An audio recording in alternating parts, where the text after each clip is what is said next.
Between April and July of 1994, Rwanda experienced one of the fastest and most brutal genocides in human history. In just 100 days, an estimated 800,000 to 1 million people, mostly Tutsis and moderate Hutus, were murdered in a meticulously planned campaign of mass killing. This genocide was not spontaneous.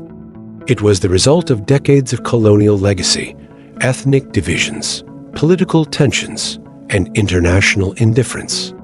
How did Rwanda, a nation that once thrived on unity, descend into such horror? And what lessons does this dark chapter of history hold for the world today? Let us take a deep dive into the history of the Rwandan Genocide, 100 Days of Slaughter.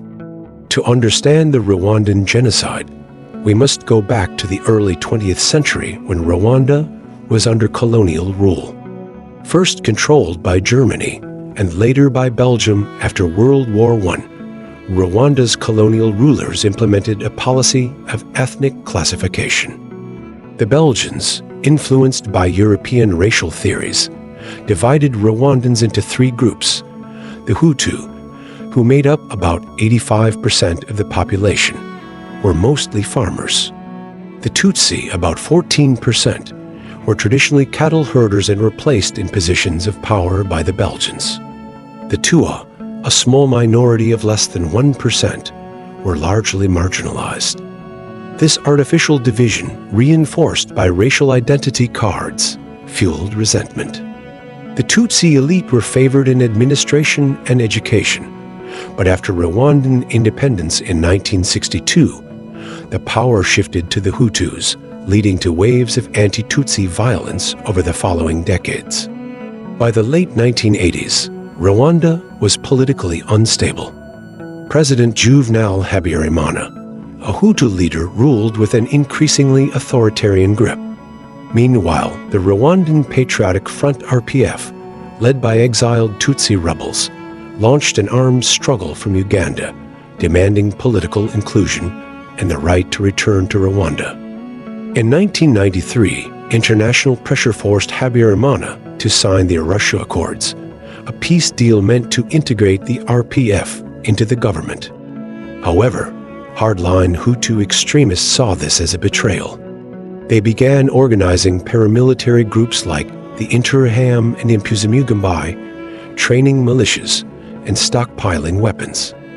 Hate propaganda spread through radio television Liber des Mille Collines, dehumanizing Tutsis by calling them cockroaches and urging their extermination. The country was a powder keg, and on April 6, 1994, the spark that ignited the genocide occurred. On the evening of April 6, 1994, President Juvenal Habyarimana's plane was shot down near Kigali. The attack also killed the Burundian president, Cyprien Ntaryamira.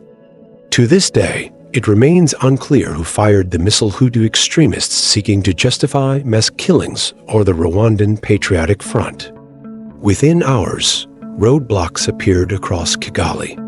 The Rwandan armed forces and Interahamwe militias began rounding up and executing Tutsis and moderate Hutus. The genocide had begun. For the next 100 days, Rwanda became a slaughterhouse. Neighbors turned against neighbors. Militias, armed with machetes, guns, and clubs, went door to door exterminating entire families. Women were systematically raped, often infected with HIV as a form of biological warfare. Thousands sought refuge in churches and schools, only to be massacred en masse. In some of the most horrific massacres, such as those at Nyamata Church and Nyarabai, thousands were trapped and killed inside places they believed were safe. Despite clear warnings before the genocide, the international community failed to act.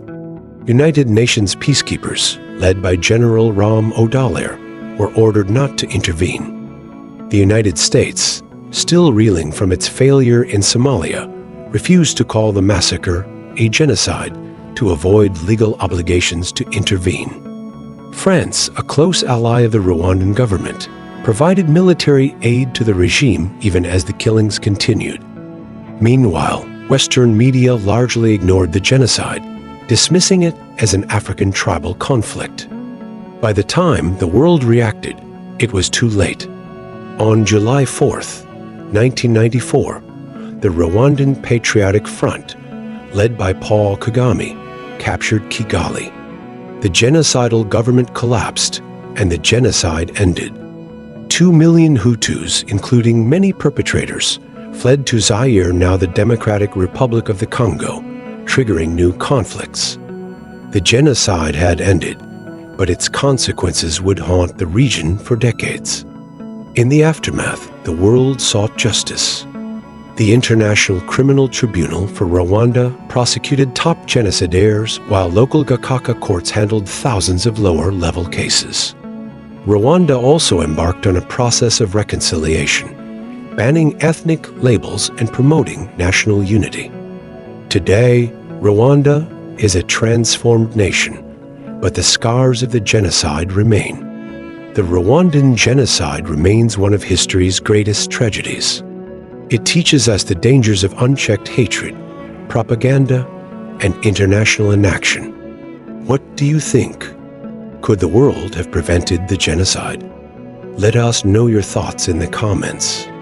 Thank you for watching. If you found this deep dive insightful, do not forget to like, subscribe, and hit the notification bell for more historical analyses.